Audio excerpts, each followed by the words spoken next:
Thank you. Hello.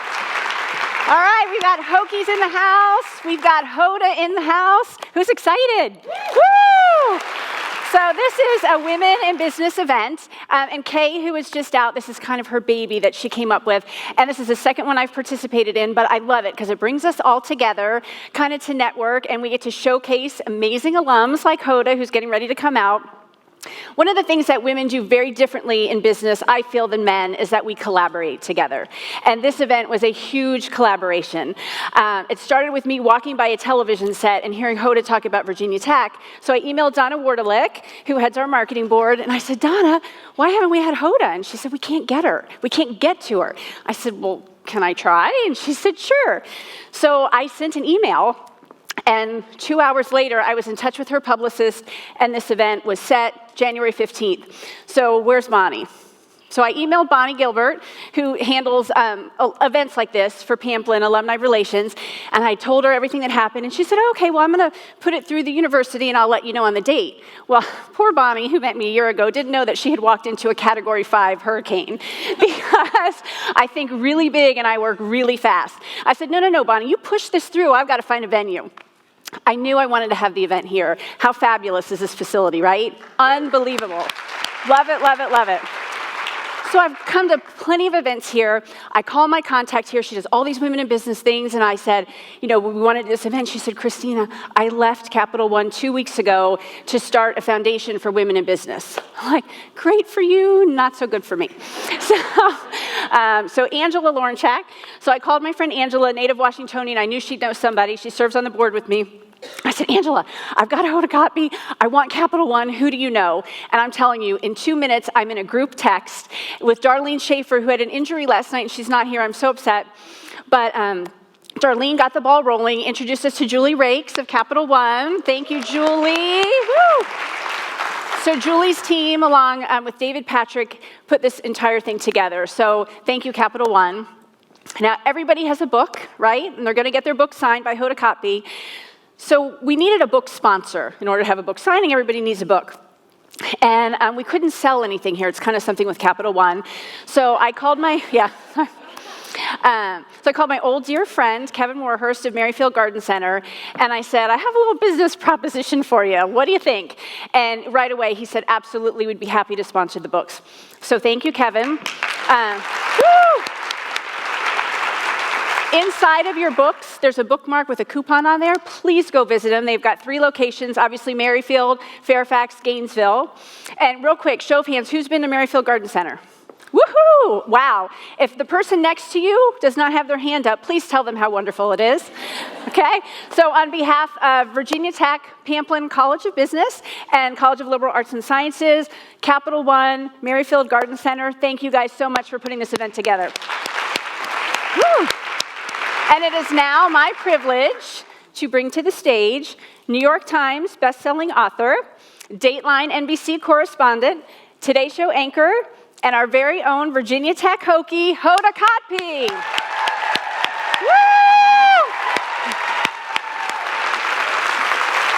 How about this? Hi, guys.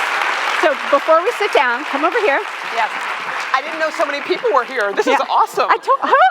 I didn't look in. So I want you to look at the screen. Okay. Because on behalf of Virginia Tech, we'd like to welcome you home. Okay.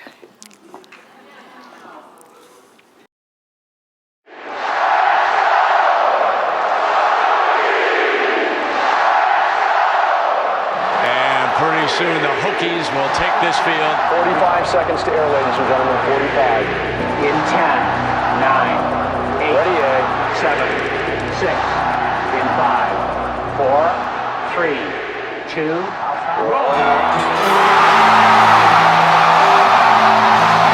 Wayne Stadium in Blacksburg, Virginia.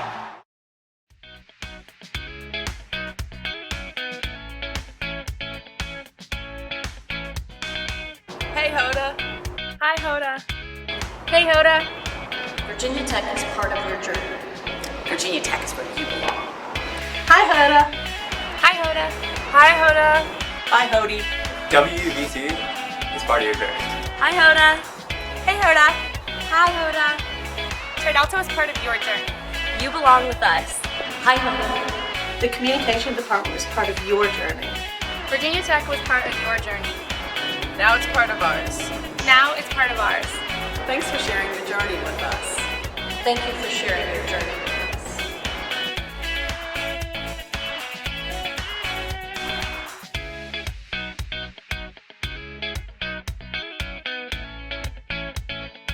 So we're our Prism people. Okay. Prism people wave. They did that Where are video. You guys, that was so nice. Thank you. Do you guys still know the song? Hokey, hokey, hokey, high tech, tech, VPI, solar Rex, solar rock. No one knows the rest of the words. Yes. That's all there is. All right, so we have a live stream. I want you to wave hello to Hi. Blacksburg High School, to Tridelt. Blacksburg High School, Okay. Tridelt. My brother's watching. Oh, hi. Al. My mom is watching. Say hi. Your mom's watching too? And your chapter, Beta New, right? Yes. And Donna's TA, her assistant is Leslie McCrae, and Yes. she is a Tridelt. So can you say hi to her? Hi, Leslie. Oh, before we start, can I just take a picture for the show on Monday? Stand by. Okay, because I like to show pictures of fun things. So oh yeah, hold your books up. Oh yeah, that's this good. will be so exciting. Oh, I'm gonna get every corner. Hold on. Wait. Okay, it's the light's a little funky. Most of you are gonna like that one. No. Okay. Here's one over here. Hold on. Okay, that's good. And over here, I did not forget. Come on. Hey. Hold on, up here. I didn't forget you. That's so You guys, awesome. thank you so much. We'll see you Monday morning.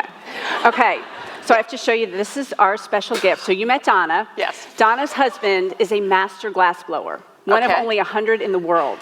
He made these for us, Hoda. We have our very own. These are the only two. We might get jumped in the parking lot on the way out, so we've got to hide these. Is this amazing? Beautiful. Is that gorgeous? Oh, it's got maroon and orange Yes. in the stem. Beautiful. Isn't that beautiful? So thank you. Thank you so. Oh my gosh. We heard that's your favorite. Kathy Lee is going to be so happy that you brought her wine. Everywhere we go to a restaurant, Kathy Lee goes, they don't have my wine. We're not eating Yeah. here.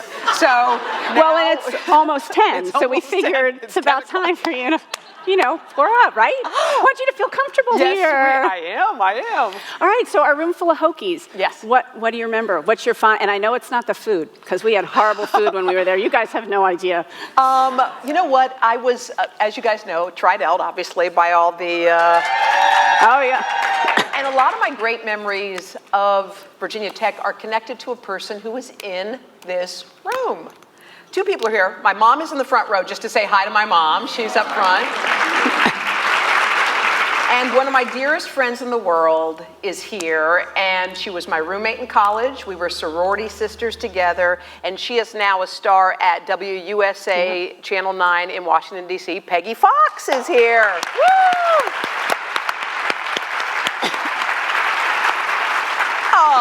Oh. You're awesome. I love you. I love you. All right. Love Peggy. So most of our memories are in the Tridelt house doing weird things. And one thing we used to do during Rush Week, which we loved so much, was we used to take songs that were current and we'd change the words and have like great skits. Do you guys still do that? No one does that? It's okay. You guys don't do Fetty Wap or anything and make it fun? Anyway, we did that, and we used to do it with, do you remember Madonna's song Borderline? Borderline. Anyway, we did it because some of our symbols are pearls and pine. So we did pearl and pine. Whew. Feel like I'm going to lose my mind. I can't remember all the words. Peggy, do you want to come do it with her? Yeah. Loved it. So we had we had so much fun in the sorority house. I had so much fun at Lane Stadium at football games, you guys. I had so much fun traying. Do you guys still do traying? You take the trays from the cafeteria yeah, we did that. and you go, it's like you go sledding, but you use the trays. And we used to spray them with hairspray and you go way down. It was really, really fun. And it was such a great time in my life and a time that shaped my life. I mean, there are a million specifics, but most of them we can't remember. Yeah. Top of the stairs, who knows what happened there? I mean, I'm sure it was fun, whatever happened. It was always fun. Yeah.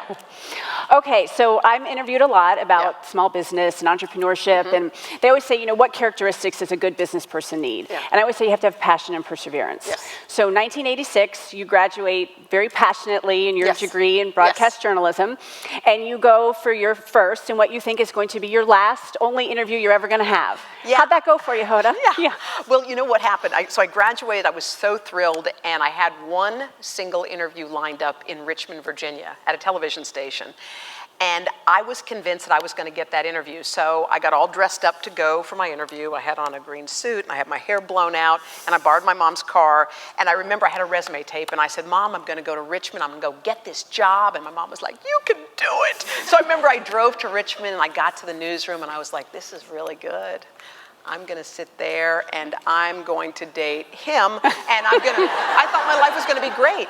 He puts the tape in the machine, and he plays it for, I don't know, a minute or so, and he pops it out, and he says, oh, Hoda, I'm sorry, you are not ready for Richmond. And I thought, that had not dawned on me. And plus, it was my only plan, and I go, what do you mean? I said, I'll work hard. No, you're green, you're not good, you're inexperienced, you need lots more work, 2 years, and come on back, bye-bye. Bye-bye, like that. And I said, is there any advice? He said, nope, you just need work. See you later. And as I was leaving, he said, a buddy of mine's hiring in Roanoke at WDBJ7. I bet you if you go talk to him, he'll hire you. And he's going to a conference tomorrow, so you got to catch him tonight. I said, I'm going to go. I'm going to get that job. So I called Mom, and I go, Mom. She's like, how is Richmond? I go, I don't want Richmond, Mom. I want Roanoke. Nobody wants Richmond. So I drove to Roanoke. I got there, I was like, this is good.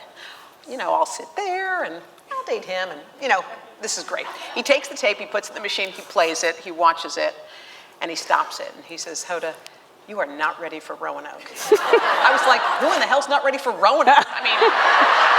It's Roanoke, okay? So anyway, he goes, you're green, you're not good, bye-bye, and all that. So as I'm leaving, I'm thinking, gosh, what is wrong with my tape? He goes, well, wait. Before you go, I have a buddy of mine in Memphis who's hiring. He may be interested in you, but he's leaving tomorrow morning to go to this event. If you catch him, I bet he'll hire you. So I called my mom. I said, Mom, you know what? How was Roanoke? I don't want Roanoke, Mom. I want Memphis. I drove all night across the great state of Tennessee. The long, skinny state? Memphis is at the other end. Anyway, I drove all the way. It was 11 hours, whatever it was. And I remember I met the guy who was the news director, and he took the tape, and he put it in the machine, and he played it, and he stopped it, and he ejected it, and he says, you are not ready for Memphis. And as I was leaving, dejected, he said, wait, I got a buddy of mine who's hiring. I stayed in that car, driving around for 10 days. I kept driving and getting rejected and driving and getting rejected. And it was, I got rejected in the whole southeastern United States of America. Birmingham, Alabama rejected me 3 times, ABC, NBC, CBS. You know where Dothan, Alabama is? Who cares? Because I got rejected in map.dothan. I literally walked in, I was like, I didn't even know they had TV there. Anyway, rejected there. I got rejected all the way through the Panhandle. And after that, at the end of it, 27 news directors had rejected me. To my face, like, no. And in life, funny things happen when you get lost. So I was coming home. My mom needed the car back. So I was driving home, and I got lost, and I didn't care. I had sad music on. I had no map. And I was driving through Mississippi, and there was a sign. You know how God gives you a sign? It said, Greenville, our eye is on you, CBS, or something like that. So I said, let me go in there, get rejected from Greenville, and get a map. That was my plan. I go in there, there's this little short guy, his name's Stan Sandroni. He was like this. Hi, how you doing? I'm Stan Sandroni. I'm the news director. I was sports director yesterday and got promoted. I was like, oh my God, good for you. He goes, what's your name? I go, I'm Hoda. He goes, oh good, come on in, Hilda. Let's go look at that tape. I was like, all right. He puts the tape in, he plays it, and he watches it. And I'll never forget this. Stan Sandroni was watching the worst tape ever, and he kept watching it. And I'm watching him watch the tape, and my heart is pounding because I feel alive. And he stops the tape, and at the very end, he says, Hilda? And I said, yes. Whatever you want. I'll never forget what he said. He goes, I like what I see. I said, you do? I was crying. I couldn't, when you're so tired. Anyway, so he hired me, and they asked us to bring someone to Studio 1A who changed the course of our lives. Oh. And I brought Stan Sandroni, and he walked in. He was like, I knew it from when I first seen you. Is that Matt Lauer? Hey, Matt. Hey, Al Roker. You know, like that. But it reminded me, you guys, if you're wondering as you go forward in life, everybody doesn't have to love you, okay? You just need one person. You only need one. 27 people thought I was terrible, and one didn't. So once you find your one, you're okay. They say you could be like the sweetest orange in the bunch, but some people just don't like oranges. So you have to go till you find someone who fits with you. So I think that was my important takeaway. And thank you always to Stan for what he did for me. And what I take from that is that you could handle 27 no's. I mean, that you kept going. So I want to share my no story. Oh, yeah, I want to hear your no story. Because it involves you, and you don't even know it involves you. Uh-oh. So I'm thinking that I've got these two businesses that are pretty Today Show worthy, so I pitched the Today Show. And I got a yes. Yay! No. Oh. That then went to a not now. That you kind of changed your format. I'm like, okay, that's fine. And then I got a maybe that turned into a no. And then I got a couple no's.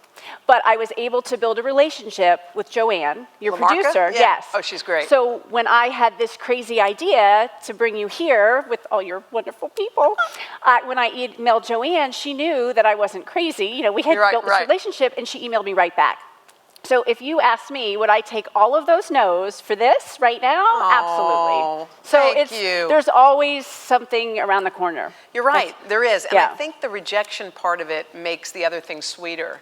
Because I think had I gone to Greenville first, I'm not 100% sure I would have taken the job. You know what I mean? Because you would say, oh, there might be something better. But when you are worn out and worn down, and you meet Stan, and you meet Stan, and then you realize, because that story made me love my job more than I would have if it had been handed to me. Right. You know. So it's a big, important business lesson. Yeah, it really is. So another mantra that we kind of share with business is just ask. Right. The worst anyone's going to say is no. Yeah. We all can handle no now, right? Piece of cake. So tell us some stories where you just asked. You know, they say taking a risk is like working a muscle, right? Once you've done it once, it's not so hard the next time and the next time. The first time it's really hard because you're thinking, oh my gosh, it's so scary, but it's almost like muscle memory. Once you've done it, you're like, oh, I know what happens if it doesn't work. I fall down, belly flop, get up, and then I move on. It's not so scary. So for me, I was working at Dateline very happily. I loved it. I got to travel the world, and I thought, well, this is really a gift for me. And several years back, I got sick, and sometimes it takes certain things make you change the course of your life. Right. Sometimes decisions, you make decisions, and sometimes they happen to you. So I remember when I got sick, I had breast cancer years ago and am fine, but back then it was frightening. Sure. So when you get sick, and I got better, I remember I had this epiphany. It was like a wow. And I remember the 4 words I got, and my 4 words were, "You can't scare me." And I remember how that woke me up. Because I have always been, at least in my professional life, someone who worked hard and waited to be noticed, right? I'd work at my desk. I'm like, they'll see me working here. Give me a raise. Hey, I wonder when they're going to promote me. I'm just here, ready. And I remember I always waited. Well, there was a new hour of Today that was starting. Yeah. And it was about to start up, and they always saw me as like a serious journalist, or so I knew they would have never thought of me. And I said, you know what I'm going to do? I'm going to do something I haven't done in my life. I'm going to go ask for that job. And I remember I got in the elevator empowered because it seemed so nothing to ask for a promotion after what me and our family had been through. And I thought, this seems so little. So I remember I went to Jeff Zucker was sitting on the 52nd floor, and I remember I hit 52 in the elevators at 30 Rock, and the elevator was going up, and normally when it's going up like that, I'd be panicking, sweating, and my hands would be clammy, and I'd be messing everything. I was so calm because it seemed like such a nothing, like a little ask. And I remember I walked into Jeff's office. I was like, hey, Jeff Zucker, you can't scare me. He was like, who are you? And what are you talking about? But I didn't care because I gave him this weird speech. And when I was done, I left. And I had some producers help pushing for me. But at the end of the day, I got the job. And I thought, you know what? If I hadn't gotten sick, I wouldn't have had the guts to go ask for something. So I think part of the lesson is you shouldn't wait to get sick, right? I love you just that. do it. And I wish that I had the courage to do it before, because I'm sort of a pleaser. I don't want to hurt. You just don't want to ask because you don't like being rejected. I don't like when someone tells me no. I feel embarrassed. So at that point, I stopped being embarrassed about that. And I thought, well, wow, I ended up getting a job that I love because of something scary that happened to me. So if you're going through anything that's really frightening right now, whatever it is in your life, or something that's not working out, know that that will help you with the next thing, even though you don't know it at this minute. I think it will.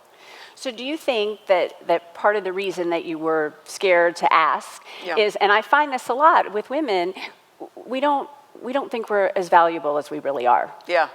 Yeah, I have that big time. I think I still have it a little. I try not to have it because Hoda Kotb is saying this. I have it. But I think it is like, guys can go in and ask for a raise with no problem. You know how they do? I'm like, hey, I'm sure you saw that I did that project and it got high ratings. The guy walks into the boss's office like strung in Christmas lights going, did you see what I did? I'm like, oh, and I'm thinking everyone will see through it, because it's so obvious. To me, I feel like if we had more women bosses understand that women aren't always bell ringers. We don't sit here and talk about how great we are. We just do the work. And I think sometimes if there were more women, I think, in charge up top, it would make that change. And I mean, I think I'm better at it now, but even now, I have some. I'm not someone who will bulldoze or, come what may. I still go cautiously, I think. They say that, like, if a man and a woman are applying for a job and there's 10 criteria on the piece of paper, that the woman if she has 9 of the 10, she won't apply for the job. I've got to learn this last trait. A man, he's got 3, I can wing the rest. I can wing it. I know, it's a confidence factor. And you see it in our business all the time too, because I think women as a whole we're just a little bit more cautious about everything because we want to be better. Right. But I think the confidence thing is so important. I mean, I got to tell you, Kathy Lee is very empowering in that way, because she really does know her value and her worth. And she sort of taught me that, because I do a lot of things and I just do them. And she'd say, but what are you getting? Like, how is it helping you? And I said, oh, but it's okay. And she said, no. You have to think sometimes about how it will benefit you. And when you are, things are contagious. If your friends are that way, you start becoming that way, right? Absolutely. Mm-hmm. So I think that nobody knows your value as much as your mother. Wouldn't you agree? My mom is like, what? Yeah. Are you talking to me? Hi. Can we ask her a question? I don't know if she'll want to answer, but you could. One. Can we ask you a question? She said come no. on. Yes, No. but you can. What's the question? No, well, we have a mic. Peggy will Karen, help you. It's live. As soon as she has it, it's fine. Peggy will help you, Mom. No, I would just. I don't. Is it live? Yeah, just one quick. So we just want to know what you think is Hoda's greatest gift. She said, "What's my greatest gift?" What's the question again? What's my greatest gift? Like, what trait? Love and concern and being you. Oh, I love that. That's so great. Mom's usually shy. She was so good. Thanks, Mom. But seriously, your mom, I mean, nobody loves you like your mom. She used to go into the world. So along those same lines, how important is mindset? Like when you were going in, like when you were up on that elevator, going up, I mean, you had to be like, I'm Hoda Kotb and I'm getting this job.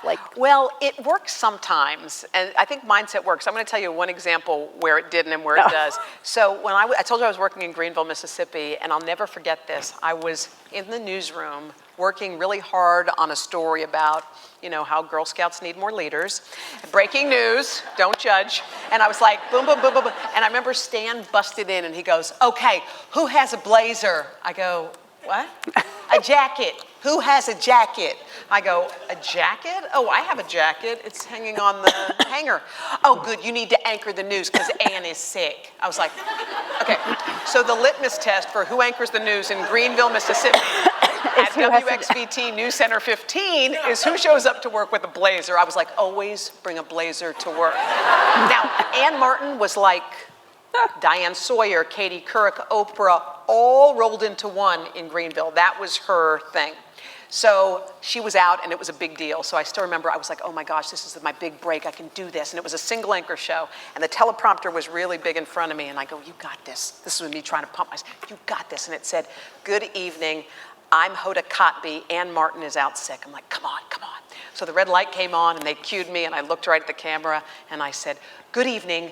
I'm Ann Martin. I was like, oh my God. Everybody knew I wasn't Ann Martin.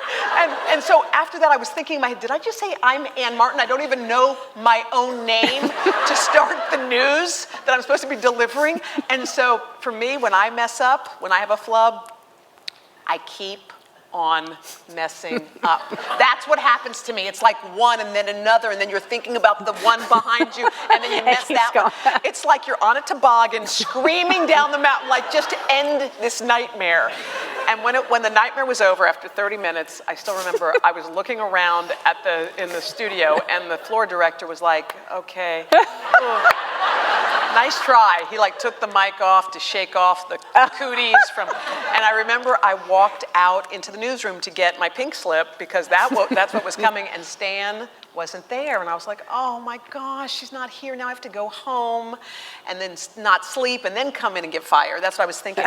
So everyone has a vice when life is crummy, and I go to the grocery store and look for something to eat. So I wanted junk food, anything that made me feel better. I remember I was looking in the aisles, and I was in the ice cream section, and this woman walks up to me, and she looked crazy. I mean, her hair was nuts. She had 2 teeth or 3. And then she goes, oh my God, I just seen you on TV. I felt so sorry for you. I was like, oh God, oh no. And I remember, but just to show you, I remember I went home, didn't sleep, woke up, walked in to work, and Stan goes, well, I seen what you did. It was bad, but Ann's sick again, so why don't you try one more? So he gave me another go. But that showed you, at that point, I was trying to pump myself up, like, you got it, and then it totally pancaked. But it's not the pancaking part. It's the what happens after, and that's the lesson. It's not the how many times you fall because you're going to fall a gazillion times. Right. It's literally because everyone notices the recovery. Now when I mess up on the show, or if I fill in it to do the regular, the real newsy part of it, and if I mess that up, I try not to, I try to get, literally erase it from your mind. Because if you are rewinding the tape, I just went to see Steve Harvey 2 days ago, and we were talking about the Miss Columbia debacle thing. Oh, I felt so bad. Right? And he was talking about, I said to him, how do you stop, because he had talked to Miss Columbia, it's going to air on Tuesday, he's, whatever. And I said, how do you not rewind the tape in your head? Because whenever I do a big, major flub, sometimes I'm out, even later, it's over, I'm out, I'm having fun, I'm dancing, and I go, oh my God, you remember it. You ever had that? You're talking to your friend, and all of a sudden it hits you, and you go back, right, it just happens.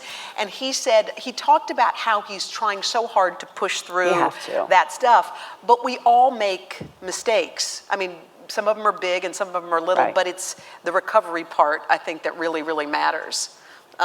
And Steve did. You got to watch Tuesday. It's a good show. I just saw it, so it's a good one.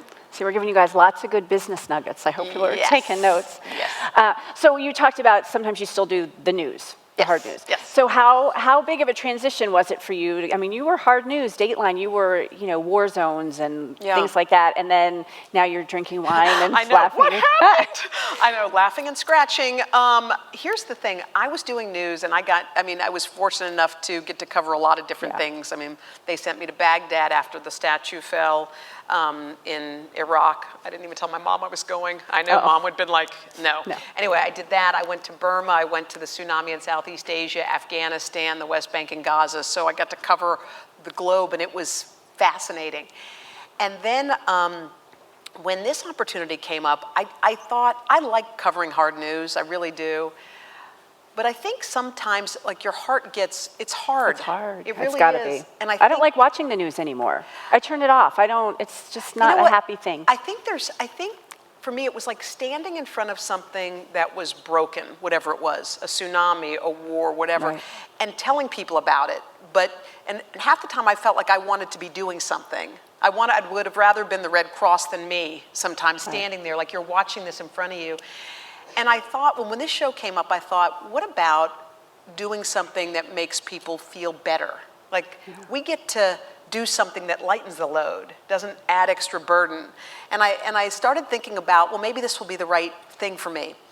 But I was so newsy in my head that I had trouble, when I first started with Kath, I had a lot of trouble knowing how to do it. I was going to say, how do you transition? Right? Okay, so I'm sitting next to Kathy Lee, and she's just, babbling on and saying, and I'm like, camera 1, camera 2, where are my notes? Okay, I have an earpiece, in. Yeah, thank you, okay. And she's just blah, blah, blah, blah. So I remember one day, we were sitting out on the plaza, and I had all of our notes. I had the earpiece in, I had camera 1, 2, and 3, and all of a sudden, she's going on. And in my ear, they go 30 seconds to the sound bite, and I was nodding, and she looked at me and she goes, I'm right here. And I remember I looked at her, I go, she goes, I'm right here, get rid of your cards. I go, what? No. She goes, get rid of your cards. And I never forget it. I took the cards and I threw them up in the air, and the whole show fell on the floor. And I looked at Kathy Lee, and for the very first time, we talked and listened. And all of a sudden it hit me. I was like, you can do everything right, and it's still not interesting. Like, you can be right on time. I mean, here's a perfect example how you can be right and not do well. I was filling in on the 9 before anything started, and it was the 9 o'clock show, and I remember I was sitting there, and I had my notes, and I was going to do it just right. So, and every interview I ever did was right questions, out on time, look at me, I did it. So I was getting ready to do my interview, and a friend of mine named Amy Rosenblum, who's a producer, went down into the control room where they can see what you're doing. And before my segment, Amy said to the senior executive producer, what do you think of Hoda? Because Amy was my cheerleader, and he said, oh, no, she's dull. No, she's no good. She goes, what do you mean? He goes, she's dull. She doesn't have, blah, blah, blah.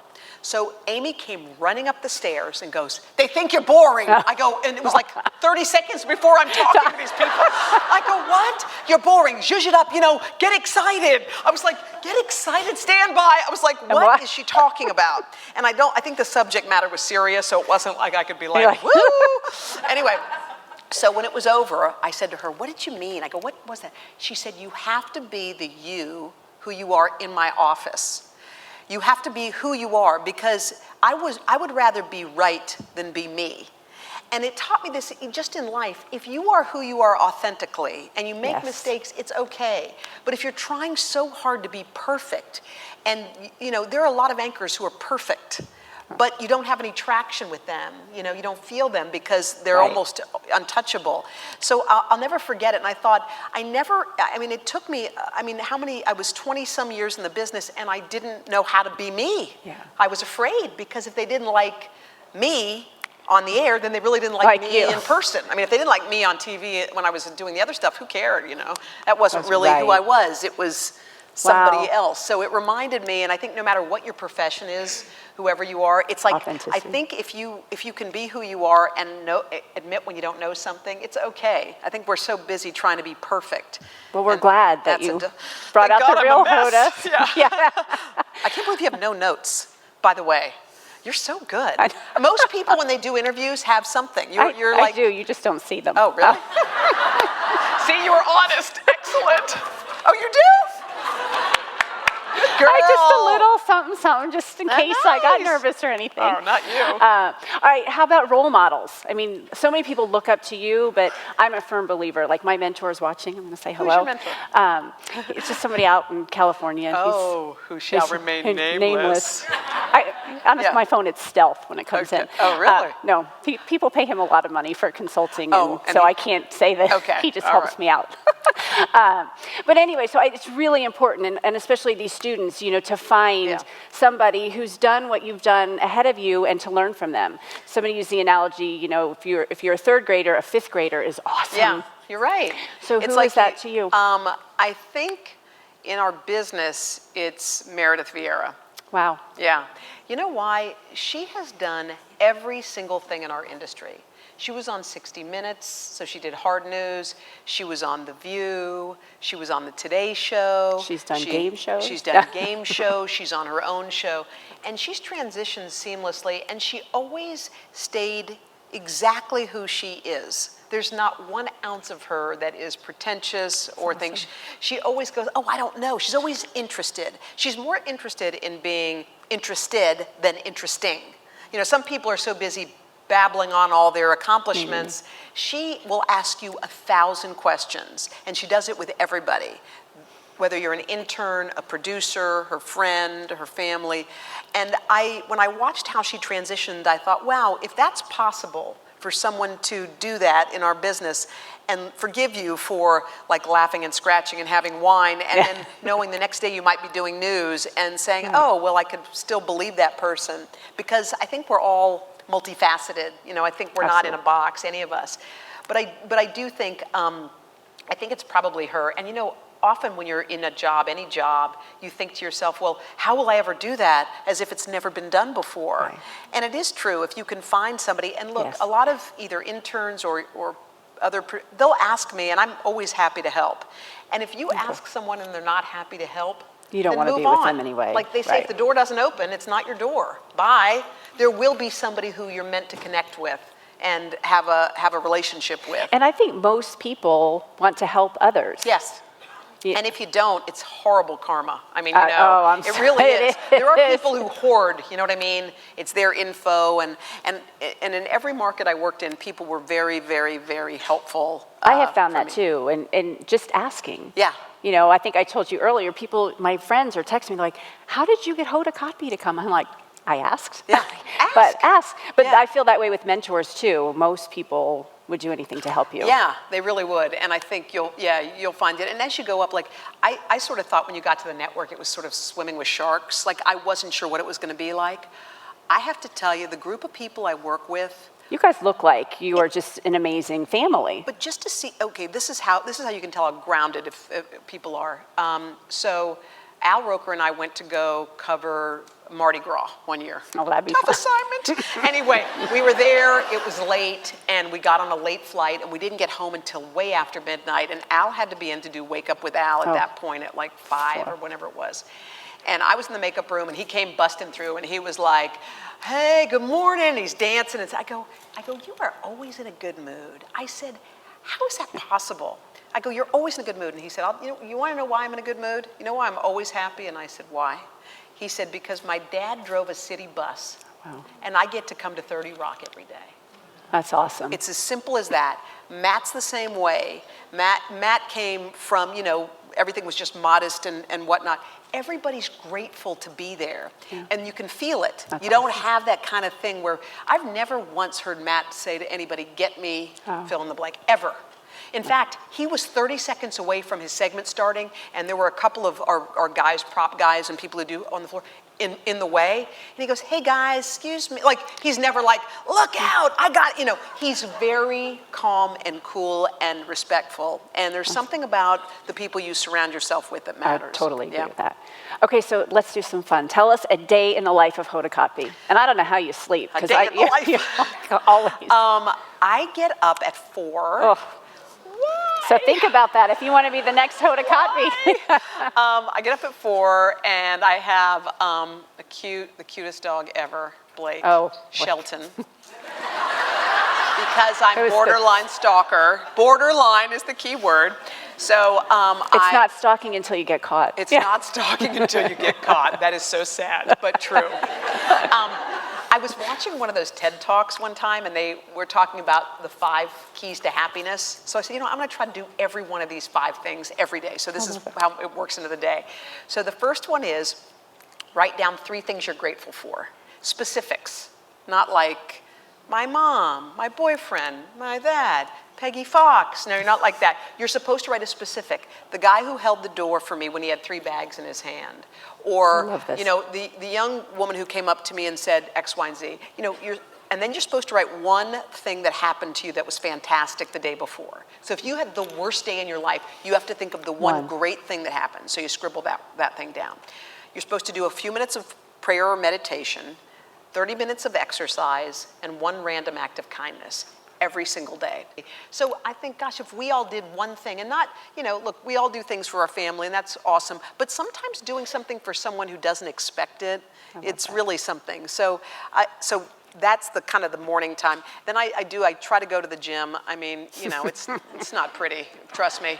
I mean, I pat around, I have conversations, and I'm like, just do something. Yeah, so I try to do 30 minutes of something, and then I go into work, and then I start hair and makeup before Kath because she comes in a little after me, so I get in the chair and they're blow drying, and that's usually when I start reading what's in the show, which really doesn't matter anyway. So the notes are there. We're like, what is this? What's happened? So I read notes, they hair and makeup, and then our producers come in and they go through what we're going to talk about in chat, what we like, what we don't like, and Kath and I go down into our dressing rooms, which are right across from each other, and we pick outfits. I was going to ask you, how do you coordinate that? Muy importante, kind of like we did today. But can I tell everybody, I did email her assistant and said I was wearing orange. I have no idea. I don't read the emails. Anyway, so we coordinate just so it's not, sometimes we wear crazy patterns and people let us know how bad it is. My mom often picks out my dresses. My mom has a great sense of fashion, so she'll send in a box a dress, and literally when I'm on the way out in the morning at 5, by the time I leave, I see a box from my mom. I take it with me without opening it. I take it to the studio. They open it there. I don't try it on 9 times out of 10. Oh my gosh. I zip it up before I go on the air, and boom, every time. It's like the weirdest thing. If anyone needs fashion advice, I was just going to say, I'm going to give you my address. She has a great sense. So, we do the thing. We do the show from 10 to 11, and then after that, it depends. Sometimes there's a lunch thing that we're supposed to do, or sometimes there's a shoot, and sometimes there's an evening event, and that kind of stuff. And I try to tuck in by like 8:30. Oh, geez. I know. My boyfriend's like this. Oh, so we're eating at 5 again? He's getting used to it. He's with the program. Anyway, so that's kind of a typical day. Now, is the show, do you use teleprompters? Or it's just, you just go? We have bullets in the prompter. It's like, 4 or 5 words of what's going on. And I have to tell you, for someone who was married to a teleprompter before, and then suddenly had to try to figure out life just being freewheeling, it's a little tough in the beginning. But now it's easy because it is talking and listening. They say one of the skills that we all need most is just to listen. And I was thinking, for all the time I was in our business, I was always trying to think of the next question. That's what I was doing when someone was talking. I was thinking of the next question. And so I was missing so many important things because I was like, Okay, I got the next one. Yeah. Ready. And then I'd go in and I was thinking, wait a minute, they just gave me some information that I should have been paying attention to and used it for the next thing. So it's taught me a lot about that too. All right, well, our time is almost running out. So, of course, we have to talk about the book. Oh, okay. So I have to tell you, all right. I got an advance copy, which was kind of cool, from your publisher. Thank you. But after reading it, I mean, you could have titled the book, Ut Prosum, That I May Serve. Yes. I mean, you really could have. Yes. You guys will all read it. But the one that really resonated me was the family, and I always say it wrong, Juntinans. Yeah. So I mean, there are 7 stories in the book, and each one is somebody who was trying to find their sweet spot in life. They were trying to find where they fit in. And think about how life is sometimes. Look, you grow up in a house, you go to a college because it's nearby. You meet a cute guy, he lives nearby, so you get married. There's a job opening at the mall, you take it, and 5 years later, you're like, how am I still working at the mall here and not? And these are people who kind of put their hands on the steering wheel of life and made choices, Sometimes you wonder if you're taking the path of least resistance, like it's convenient, so I'll just stay here, or if you're choosing. Right. And everybody in here had courage and guts and moxie to choose. Yeah. And this one family that you're talking about is they're a couple who were married, and they're in their 50s, and they had a great life. They had no kids. They didn't want kids, and they were skiing in Aspen and having wine and money to burn, and woo, like your life is awesome. The husband went to Haiti, and he walked through an orphanage, and he was touched, and he called his wife, and he said, "Oh my gosh, I cannot believe these children who are here." And this couple, who again swore off kids, ended up adopting 3 children. And they have a beautiful family, and they cannot imagine their life any other way. And it took them till in their mid-50s to know where they belonged. Yeah. And it's funny because sometimes you don't know what's missing in your life till you get it. And then when you get it, you say, how did I live all those years without it? How did I make it this far without that? And they have a beautiful family, and it makes you realize, it's kind of a Sandra Bullock story, you know, that kind of thing. Yeah. Makes you realize what is still possible in your life. And hopefully there's a story for each person in the book, you know, something for each person. Love it. All right, well, that's... What do you mean? Is it know, over? I know. Well, sort of. Are we doing another tech song? We have a few more things. So Donna Wardelick runs our marketing board. I know. Hi, Donna. And there's a group down at Virginia Tech called Prism. Yes. And they're so brilliant. Yes. They do the graphics, they do the video. Prism? Prism. They're actually a business. Okay. They run a business. So they would like to come up. Come on up, Prism. The ladies of Prism. Hi, kids. How are you? How are you? Hi, Jacqueline. Oh. What is this? Good to see you. Oh, you too, sweetheart. Okay, I wasn't supposed to look? No. Sorry. I'm not looking. Hey everyone, my name is Jacqueline Moreno. I'm a junior marketing and VIT double major at Virginia Tech. As a member of Prism, we've been working really hard these past few months to promote and plan this event. Christina and Hoda, thank you so much. We've enjoyed listening to you talk this morning. Thank you. Christina, we appreciate all your hard work in planning this event, and we have a gift for you. Oh, I wasn't expecting that. Thank you. Oh, tell more Kat. wine. Hoda, thank you for your time this morning. It has been incredible to listen to you talk about your book and your journey, and we have something for you from some of your favorite organizations at Virginia Tech. Oh, oh my gosh, how beautiful. And all the colleges. I'm going to put it right here. Here, let's put it. Yeah, Oh, hold on, I have to put this on. This is, oh my gosh, a Tridelt, Virginia Tech.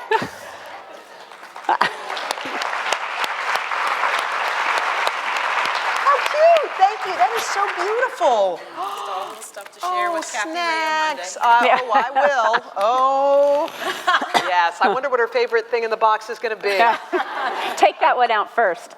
You guys, thank you so much. That means a lot. Thank you for that. I really appreciate it. Oh, thanks, sweetie. Y'all have been so nice to me.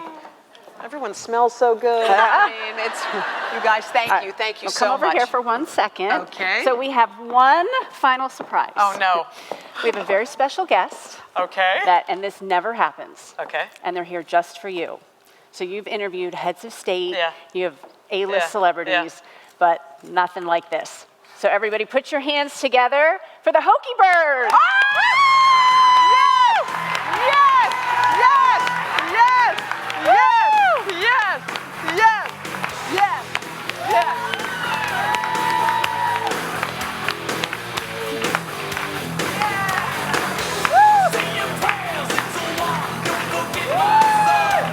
Okay, that is awesome. I need a picture. Wait, where's my phone? Hold on. Hold on. Hold on. Let's take a selfie. Okay, come here. Hold on. Oh my God, I'm so excited. Where is it? Okay, wait, flip it. Take it off square. Okay.